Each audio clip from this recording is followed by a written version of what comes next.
Good evening and welcome all of you to the fourth chapter in accounting, that is recording of transactions part 2. നമ്മൾ ഈ രണ്ടാമത്തെ chapter, അതായത് ഈ രണ്ടാമത്തെ പാർട്ടിൽ നമ്മൾ ഡിസ്കസ് ചെയ്യുന്നത് how to record transactions of a big business organization in a set of account books systematically എന്ന ഒരു ചോദ്യത്തിന് ഉത്തരം കണ്ടെത്താനാണ് നമ്മൾ ഈ ചാപ്റ്റർ ഡിസ്കസ് ചെയ്യുന്നത്. ഇതുവരെ നമ്മൾ ഒരു ജനറൽ ജേണലും അതുമായി റിലേറ്റഡായ അക്കൗണ്ട്സും ലെഡ്ജർ ആയിട്ട് നമ്മൾ മാനേജ് ചെയ്തിരുന്നു. പക്ഷേ ഇനി അങ്ങോട്ട് ഈ രീതിയിലാണ് നമ്മുടെ നോളജ് ബേസ് എങ്കിൽ നമുക്ക് ട്രാൻസാക്ഷൻസിൻ്റെ റെക്കോർഡിങ് ഭയങ്കര ബുദ്ധിമുട്ടായിരിക്കും. ഇത് സ്പെഷ്യലൈസേഷൻ്റെ യുഗമാണ്. എല്ലാ പ്രവർത്തന മേഖലയിലും സ്പെഷ്യലൈസേഷൻ കടന്നു വരികയാണ്. അതേപോലെ തന്നെ അക്കൗണ്ടിങ്ങിൻ്റെ ലോകത്തേക്കും സ്പെഷ്യലൈസേഷൻ നിർബന്ധമായിട്ടും കടന്നു വരേണ്ടതുണ്ട്. നമ്മളും ജേർണലൈസിങ് തുടങ്ങി മറ്റെല്ലാ മേഖലയിലും എങ്ങനെ സ്പെഷ്യലൈസേഷൻ്റെ ഗുണഫലങ്ങൾ ലഭ്യമാക്കാനാവും എന്നതിനെക്കുറിച്ച് ചിന്തിക്കേണ്ടതുണ്ട്. അപ്പോൾ ജേർണൽ എന്ന് പറയുന്ന പ്രൈമറി അക്കൗണ്ടിങ് റെക്കോർഡിൽ എല്ലാ ട്രാൻസാക്ഷൻസും ഒരുപോലെ നമ്മൾ റെക്കോർഡ് ചെയ്യുന്നതാണ് നമ്മൾ കഴിഞ്ഞ ക്ലാസ്സുകളിൽ ഡിസ്കസ് ചെയ്തത്. അതായത് ഒരൊറ്റ ജേർണൽ എല്ലാ തരം ട്രാൻസാക്ഷൻസിനും എന്ന രീതിയാണ് നമ്മൾ അവലംബിച്ചുകൊണ്ടിരുന്നത്. അതിൽ നിന്ന് നമ്മളിനി ഒന്ന് മാറി ചിന്തിക്കുന്നു. സ്പെഷ്യലൈസേഷൻ്റെ ഗുണഫലങ്ങൾ നമ്മൾ ഈ ജേർണലൈസിങ്ങിൻ്റെ സ്റ്റേജിലേക്ക് തന്നെ കൊണ്ടുവരും. വളർച്ചയുടെ അനിവാര്യമായ ഒരു ഘട്ടമാണ് ഈ സ്പെഷ്യലൈസേഷൻ എന്ന് പറയുന്നത്. അപ്പോൾ അക്കൗണ്ടിങ്ങിലും നമ്മൾ സ്പെഷ്യലൈസേഷനെ കൊണ്ടുവരും. അപ്പോൾ നമ്മൾ ആദ്യം വേണ്ടത് ട്രാൻസാക്ഷൻസിനെ നമ്മളൊന്ന് ക്ലാസിഫൈ ചെയ്യാൻ വേണ്ടത്. എന്നിട്ട് ഓരോ സെറ്റ് ഓഫ് ട്രാൻസാക്ഷൻസും നമ്മൾ ക്ലാസിഫൈ ചെയ്യുന്നത് അതിൻ്റെ സിമിലാരിറ്റീൻ്റെ അടിസ്ഥാനത്തിലാണ്. അപ്പോൾ ഓരോ യുണിക്കായിട്ടുള്ള ഒരു ഫീച്ചറുള്ള ട്രാൻസാക്ഷൻസിനൊക്കെ ഒരു ജേർണൽ, അങ്ങനെ പല പല തരം ജേർണൽസ്. അപ്പോൾ യഥാർത്ഥത്തിൽ നമ്മളവിടെ ജേർണലൈസിങ്ങിൻ്റെ ഒരു കോംപ്ലക്സിറ്റി മിനിമൈസ് ചെയ്യുന്നു. ട്രാൻസാക്ഷൻസിനെ മുഴുവൻ അതിനു വേണ്ടി ഇയർ മാർക്ക് ചെയ്ത് വെച്ചിട്ടുള്ള സ്പെഷ്യൽ ജേർണലിലേക്ക് നമ്മളതിനെ മാറ്റുകയും ചെയ്യുന്നു. അപ്പോൾ ഒരുപാട് journals in the place of A general journal. ഇതുവരെ നമ്മൾ പഠിച്ച ആ ജനറൽ ജേർണലിൻ്റെ സ്ഥാനത്ത് ഒരു സെറ്റ് ഓഫ് ജേർണൽസ്. മനസ്സിലായല്ലോ? ഈ രീതിയാണ് നമ്മൾ ഇനി അങ്ങോട്ട് അവലംബിക്കുന്നത്. കാരണം ഒരു ചെറിയ സ്ഥാപനത്തിലെ ചെറിയ അക്കൗണ്ടൻ്റായി തുടരാൻ നമുക്ക് ആർക്കും താല്പര്യമുണ്ടാവില്ല.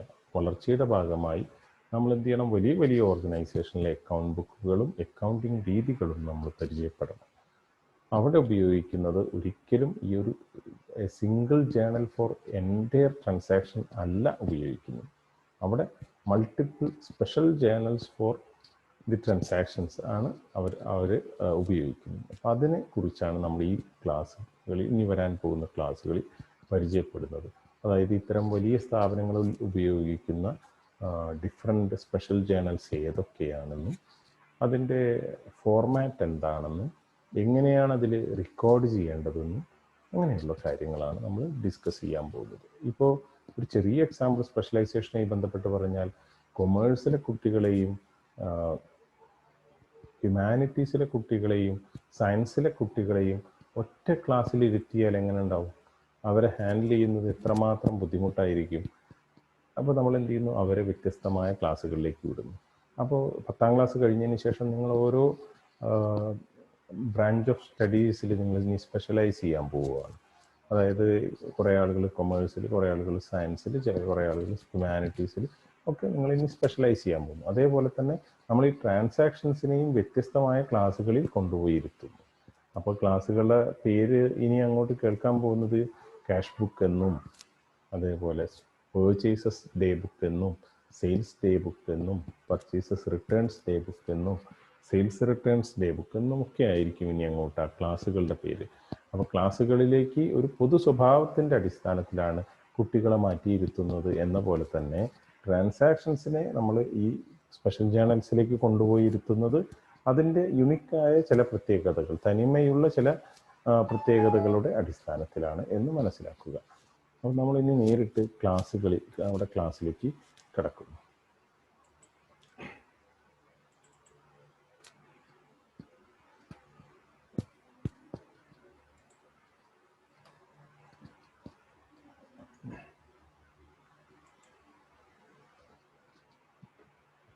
Okay. Recording chapter 4, recording of transactions. Special purpose books. അതിൻ്റെ ഒരു പേരാണ്, അതായത് ഈ ജേണലിൻ്റെ ഒരു പേരാണ് special purpose books or sub division of journal or day book or special journals. പൊതുവേ ഇത് അറിയപ്പെടാറുള്ളത് ഡേ ബുക്സ് എന്ന പേരിലും സ്പെഷ്യൽ ജേണൽസ് എന്ന പേരിലും ആണ് അറിയപ്പെടാറുള്ളത്. ഡേ ബുക്ക് എന്ന് പറയുന്നത് ജേണലാണ്. ജേണലിനെ നമ്മൾ സബ് ഡിവൈഡ് ചെയ്യുന്നു, സബ് ഡിവിഷൻ ഓഫ് ജേണൽ,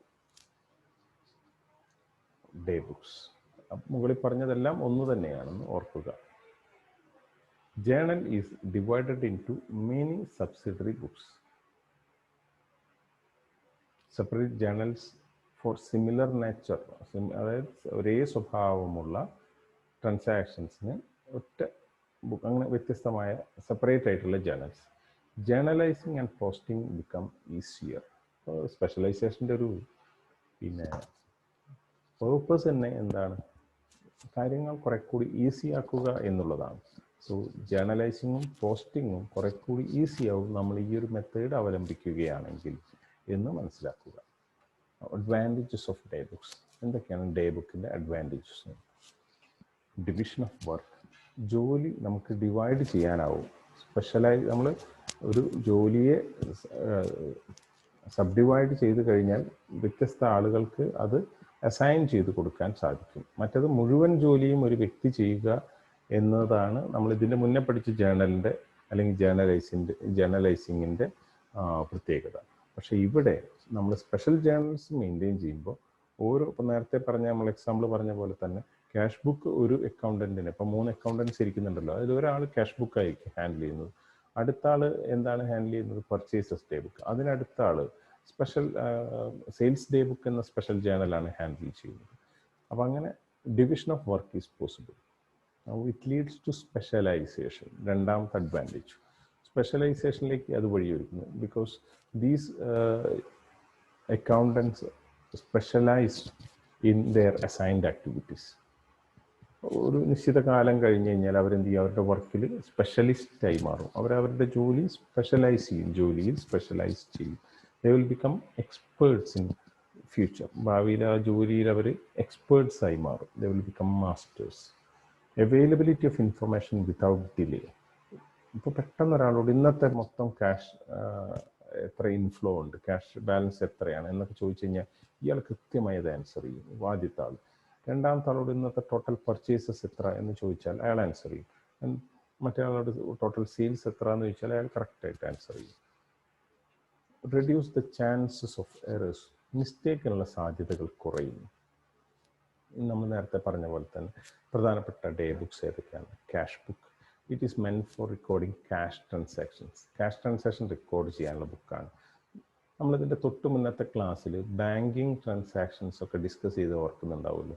അപ്പോൾ അതിൻ്റെ ജേണൽ എൻട്രീസ് കുറേ ഡീറ്റെയിൽ ആയി നമ്മൾ ഡിസ്കസ് ചെയ്തിരുന്നു. അത് തറവായിട്ട് പഠിച്ചു വെക്കേണ്ടത് വളരെ എസെൻഷ്യലാണ് ഈ ക്യാഷ് ബുക്കിൻ്റെ പ്രിപ്പറേഷനുമായിട്ട് ബന്ധപ്പെട്ട്. And purchases book for credit purchase of goods. അതായത് what is the meaning of purchases book എന്ന് ചോദിച്ചാൽ എന്തായിരിക്കും ആൻസർ?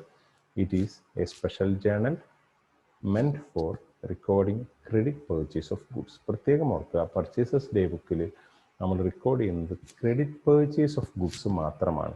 കടത്തിന് സാധനങ്ങൾ വാങ്ങുന്നത് മാത്രമാണ് റെക്കോർഡ് ചെയ്യുന്നത്. അപ്പോൾ എവിടെയാണ് cash purchase of goods record ചെയ്യുക? ക്യാഷ് ഇൻവോൾവ് ചെയ്യുന്ന എല്ലാ ട്രാൻസാക്ഷനും ക്യാഷ് ബുക്കിലാണ്. അപ്പോൾ ക്യാഷ് ബുക്കിലാണ് എന്ത് cash purchase of goods record ചെയ്യേണ്ടത്. Sales day for credit sales only. Credit sales record ചെയ്യാൻ വേണ്ടിയുള്ള ബുക്കാണ് sales day book. Purchases returns day book. നമ്മൾ സാധനങ്ങൾ വാങ്ങി അതിൽ ചിലത് ഡാമേജ്ഡ് ആണെന്ന് കാണുന്നു, അല്ലെങ്കിൽ പിന്നെ നമുക്ക് ഇഷ്ടപ്പെടുന്നതല്ല എന്ന് തിരിച്ചറിയുന്നു, നമ്മളത് തിരിച്ചു കൊടുക്കുന്നു. ഇതാണ് അത് റെക്കോർഡ് ചെയ്യാൻ വേണ്ടിയുള്ള ബുക്കാണ് purchases returns type. Sales returns type for goods returned by customers. Customers സ്ഥാപനത്തിന് നമ്മൾ സാധനങ്ങൾ ആദ്യം വിൽക്കുന്നു, ആ വിറ്റ സാധനങ്ങളിൽ ചിലത് കസ്റ്റമേഴ്സിന് ഇഷ്ടപ്പെടാത്തതുണ്ടെങ്കിൽ, ചിലത് ഡിഫക്റ്റീവ് ആയിട്ടുള്ളതുണ്ട്, ഡാമേജ്ഡ് ആയിട്ടുള്ളത്, അങ്ങനെയുള്ള സാഹചര്യങ്ങളിൽ കസ്റ്റമേഴ്സ് നമുക്ക് ഇങ്ങോട്ട് തിരിച്ചു തരും. അത് റെക്കോർഡ് ചെയ്യാനുള്ളതാണ് സെയിൽസ് റിട്ടേൺസ് ബുക്ക്.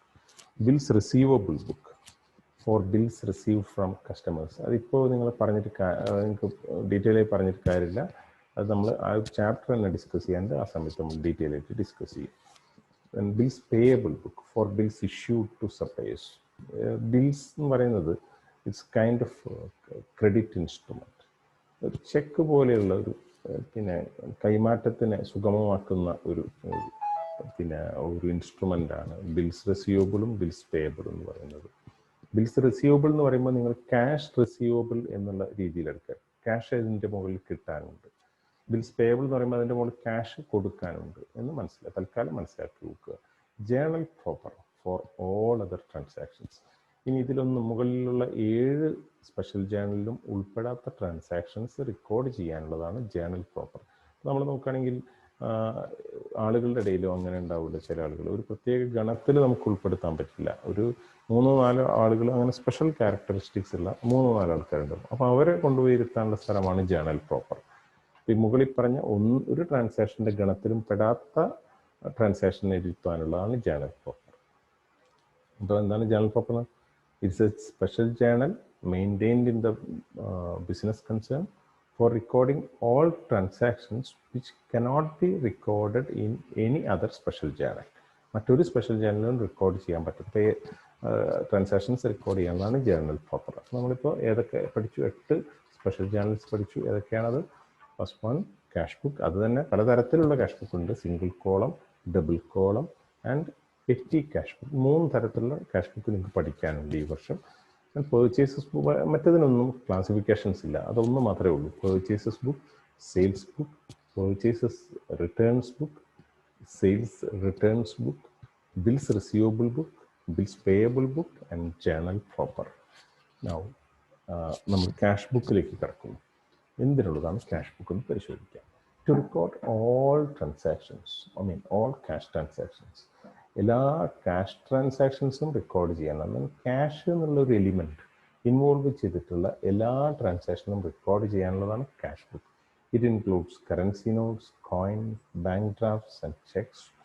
അതെല്ലാം അതിൽ ഉൾപ്പെടുന്നു. ക്യാഷ് ബുക്ക് ഇതെല്ലാം റെക്കോർഡ് ചെയ്യുന്നു. ഈവൻ ഈ നമ്മൾ കിട്ടുന്നത് ബാങ്ക് ഡ്രാഫ്റ്റ് ആണെങ്കിലും ചെക്ക് ആണെങ്കിലും അതൊക്കെ നമ്മൾ ക്യാഷ് ബുക്ക് ത്രൂ ആണ് എൻ്റർ ചെയ്യേണ്ടത്. Written in the form of N account having debit and credit side. അപ്പോൾ ഇതിൻ്റെ പ്രത്യേകത, ഇത് യഥാർത്ഥത്തിൽ ഒരു ജേണലാണ്, ഒരു സ്പെഷ്യൽ ജേണലാണ്. പക്ഷേ ഇത് വരയ്ക്കുന്നത് ഒരു അക്കൗണ്ടിൻ്റെ രൂപത്തിലാണ്. അപ്പോൾ അക്കൗണ്ടിൻ്റെ ഫോർമാറ്റാണ് ഈ സ്പെഷ്യൽ ജേണലിനുള്ളത് എന്നതാണ് ഇതിൻ്റെ പ്രത്യേകത. അതുകൊണ്ട് തന്നെ it serves the purpose of A ledger and journal at the same time. ഒരേ സമയം തന്നെ ഇത് ജേണലുമാണ് ലെഡ്ജറുമാണ്. അപ്പോൾ ഇനി വീണ്ടും എന്ത് ചെയ്യേണ്ടതില്ല, ക്യാഷ് അക്കൗണ്ട് എന്ന പേരിലുള്ള ഒരു അക്കൗണ്ട് നമ്മൾ വരയ്ക്കേണ്ടതില്ല.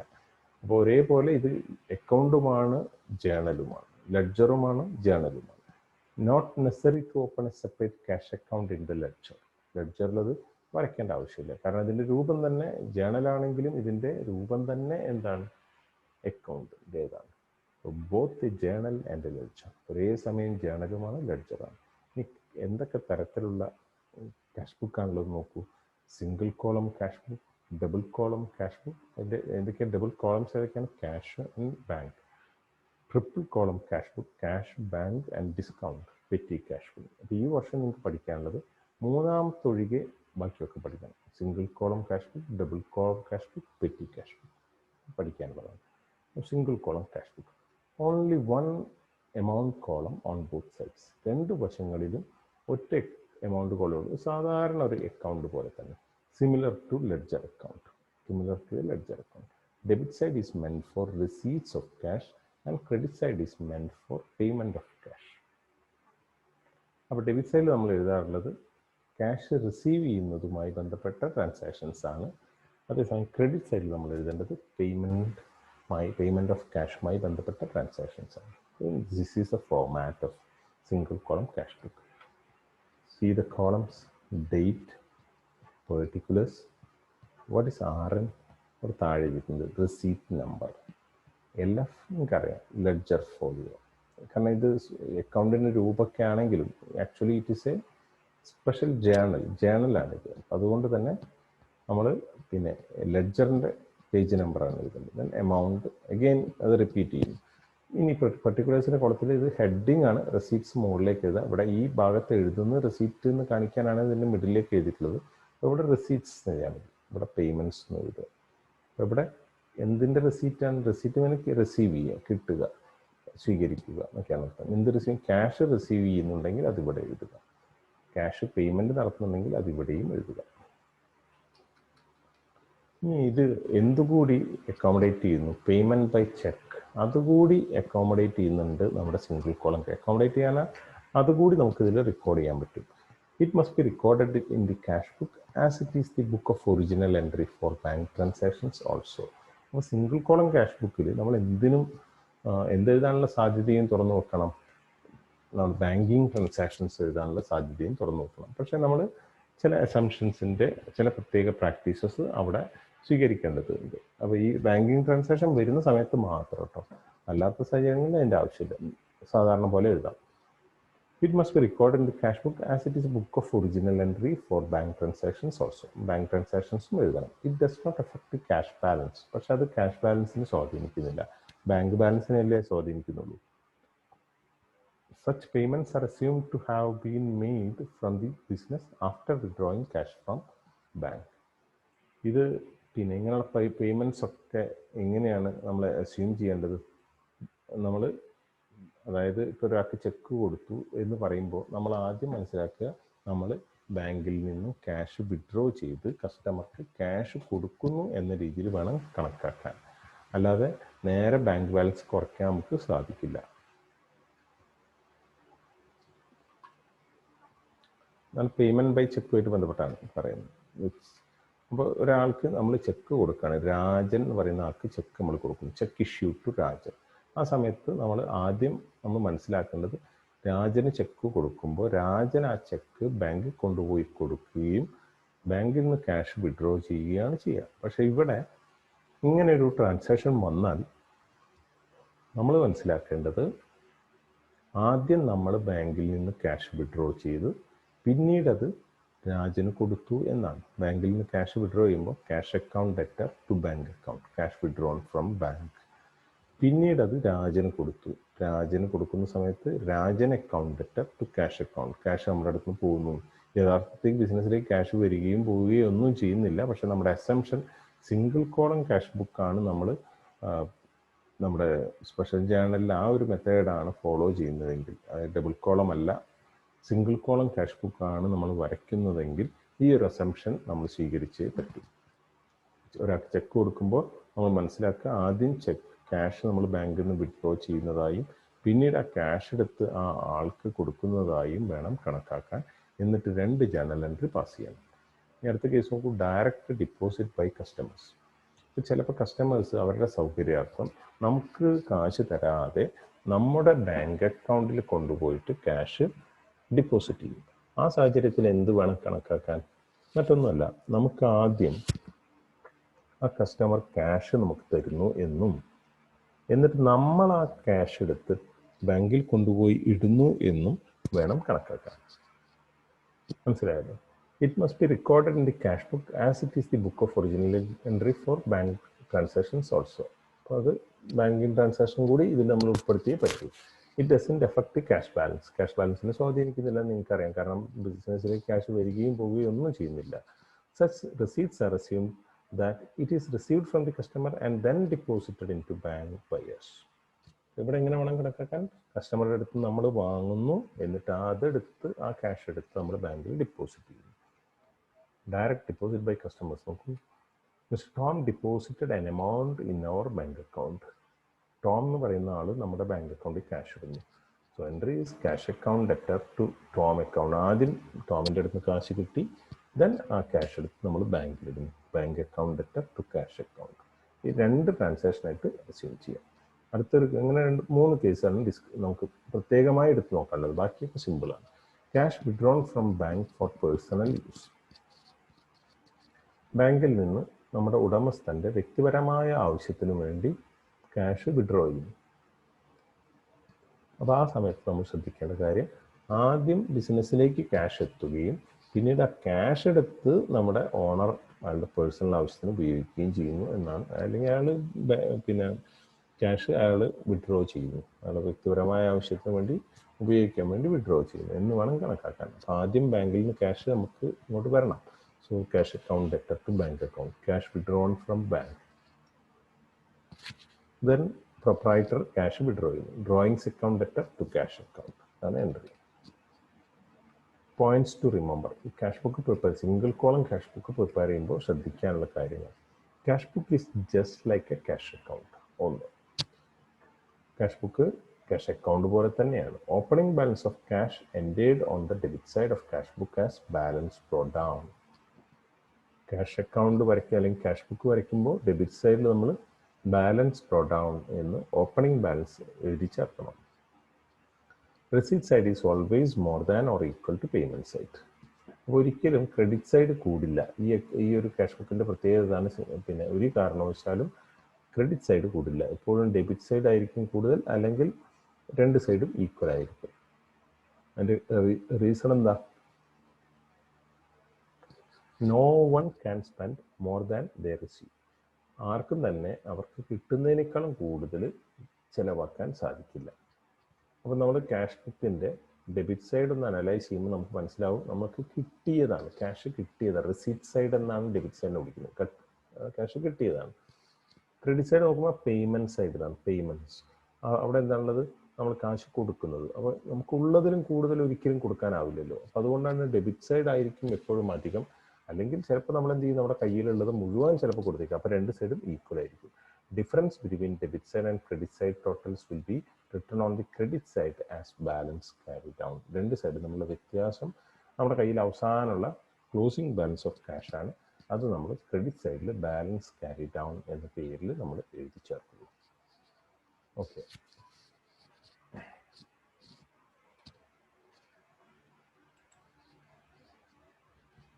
തൽക്കാലം നമ്മൾ സിംഗിൾ കോളം ക്യാഷ് ബുക്കോടുകൂടി തൽക്കാലം ഇന്നത്തെ ക്ലാസ് അവസാനിപ്പിക്കുന്നു. അടുത്ത ക്ലാസ്സിൽ നമ്മൾ ഡബിൾ കോളം ക്യാഷ് ബുക്കിനെ കുറിച്ച് ഡിസ്കസ് ചെയ്യും. Okay, thank you.